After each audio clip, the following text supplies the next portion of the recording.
अब वो उसके पास जाते और उससे पूछते हैं शिरीष के पास, अरे तुझा पत्ता तरी काय, आणि आज एकटाच कसा काय, नाना कसे नाही बरोबर, इकडची दुनिया तिकडे होईल ना। अब बोलता है कि मैं एकदम गया, उससे बोला, अरे तू कहाँ था इतने दिन से, और आज तुम अकेले कैसे हो, आज तुम्हारे पापा कैसे नहीं। बोलता है कि यहाँ की दुनिया वहाँ नहीं हो जाएंगी, हम लोग बोलते हैं ना आज सूरज उल्टी दिशा से तो नहीं होगा ना, आज तुम्हारे पापा साथ में नहीं, वैसा वो कहने लगा।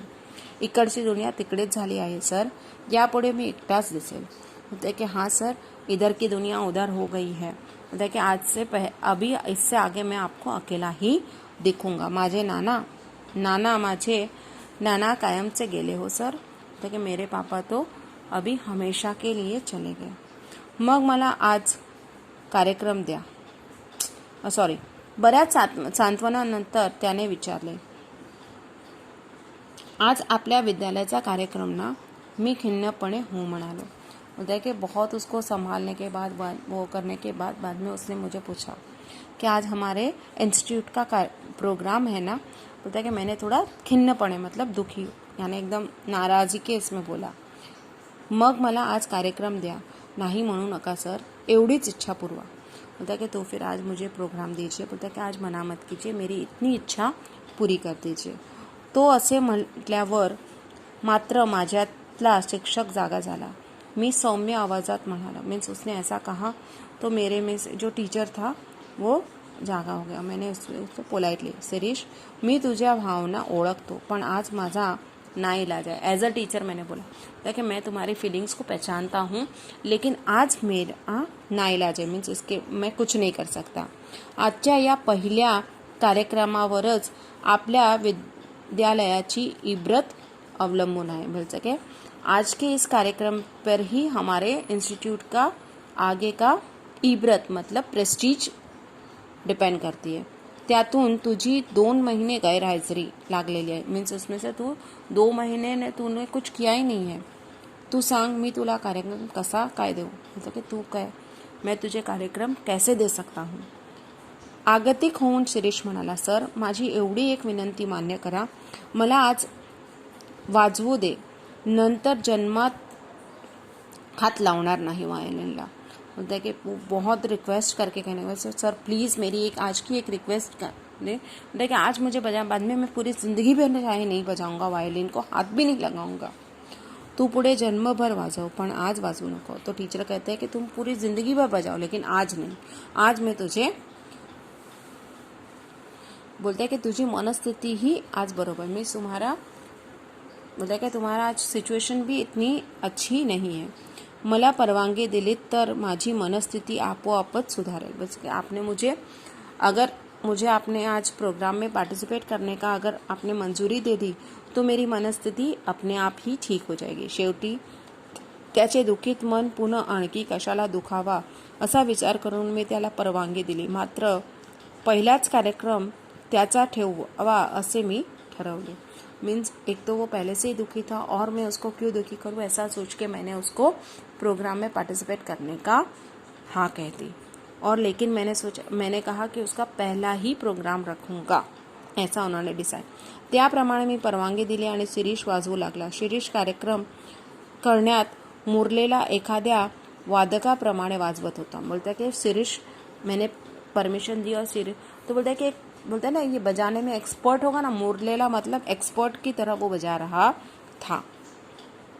इतके शिकला तरी कुठे याचाच मी विचार करत होतो। बोलता है कि इतना उसने सीखा भी कहाँ। बोलता है कि उस बारे में मैं सोच रहा था, आणि त्याहीपेक्षा मला मुख्य प्रश्न असा पडला होता की नवीनच शिकायला आलेला मुलगा इतके उत्कृष्ट वाजवतो तर जुने मुरलेले विद्यार्थी किती छान वाजवत असतील असेच बाहेरचे लोक म्हणत असणार। बोलते हैं कि मुझे और एक विषय, बोलते कि ये नया सीखा हुआ जो स्टूडेंट है वो इतने अच्छे से बजा रहा है, तो पुराने जो इतने एक्सपर्ट इतने सालों से आ रहे हैं वो कितना अच्छा बजा रहे हैं। बोलते कि वैसा ऑडियन्स सोच रही होगी। तेव्हा याच्यानंतर वाजवायला कुणाला बसवावे, टाळ्यांचा कडकडाटने मी भानावर आलो।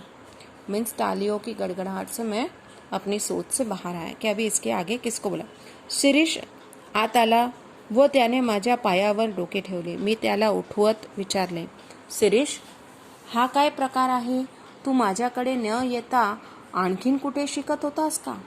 मीन्स वो शीरिश अंदर आया और उसने मेरे पैर छुए और मैंने उसको कहा कि ये क्या है, तुम मेरे पास न आकर और कहीं सीखने जाते थे क्या? डोळे पुचित चिरीत म्हणाला, सर काय ही भलतीच शंका, मी तुम्हाला सर्व सविस्तर सांगतो. बोलते कि सर, उसने आंखें पोंछते हुए कहा कि सर ये क्या आप मुझ पे डाउट करें, मैं आपको पूरा अच्छे से बताता हूँ. ज्या दिवशी मी तुमच्याकडे फी व चिठ्ठी पाठवली त्याच रात्री नाना वारले. मला धक्काच बसला. ज्यांच्यासाठी शिकत होतो तेच गेल्यावर कशाला आता शिकू, म्हणून मी वायोलिनला हातच लावायचा नाही असे ठरवले. देखिए, जिस दिन मैंने आपके पास चिट्ठी भेजी थी, पैसे भेजे थे, उसी रात को मेरे पिताजी मर गए थे. वो बोलते कि मैं इतने शौक में था कि मैं जिनके लिए इतना सीख रहा था, इतनी ये कर रहा था, वायोलिन बजा रहा था, अब वो ही नहीं रहे तो मैं अब किसके लिए बजाऊं. इसलिए बोलता है कि मैंने डिसाइड किया कि अब मैं वायोलिन नहीं बजाऊं.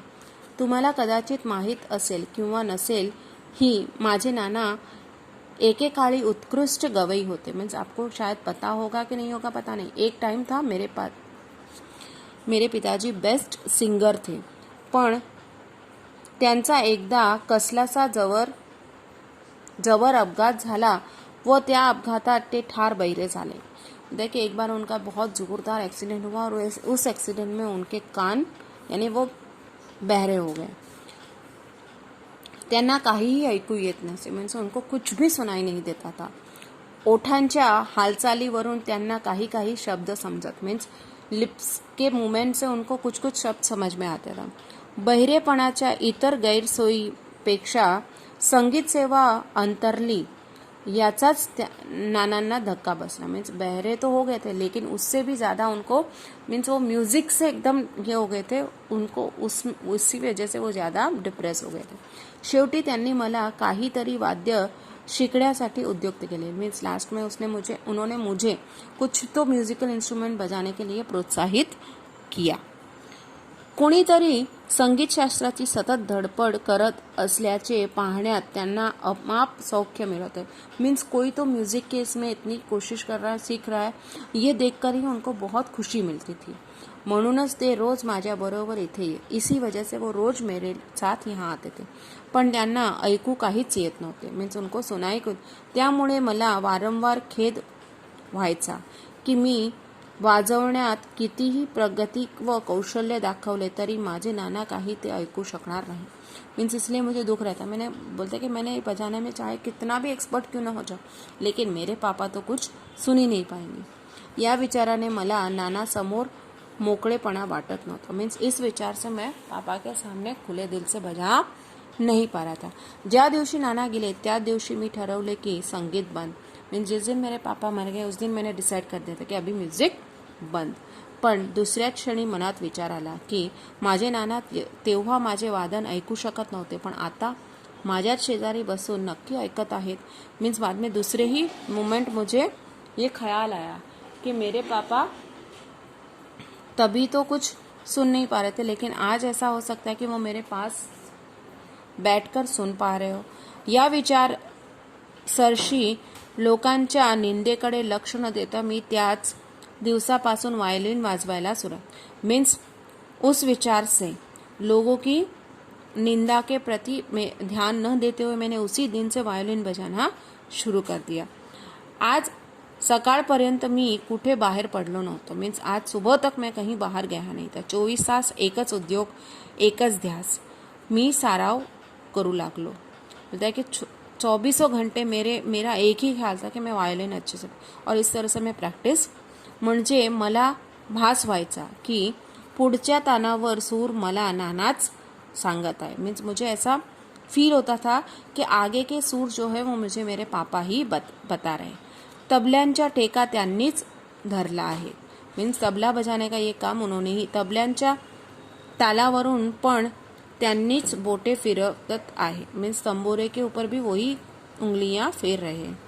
आज कार्यक्रमाच्या सुरुवातीला एवढे लोग पाहून मी गडबडून गेलो. बोलते आज प्रोग्राम जब शुरू हुआ तो इतने लोगों को देखकर मैं थोड़ा कन्फ्यूज हो गया था, थोड़ा डर गया था. पण डोळे मिटून घेताच नानांची मूर्ति डोळ्यासमोर आली. मीन्स वजह से आंखें बंद की तो मेरे पापा मुझे आंखों के सामने दिखाई देने लगे. ते म्हणाले, बेटा वाजव, मी ऐकतो आहे. मीन्स उन्होंने कहा की बेटा बजाव, मैं सुन रहा. मला जोर चढला. माझ्या डोळ्यांसमोर प्रेक्षक नव्हते, थिएटर नव्हते, कुणी नव्हते.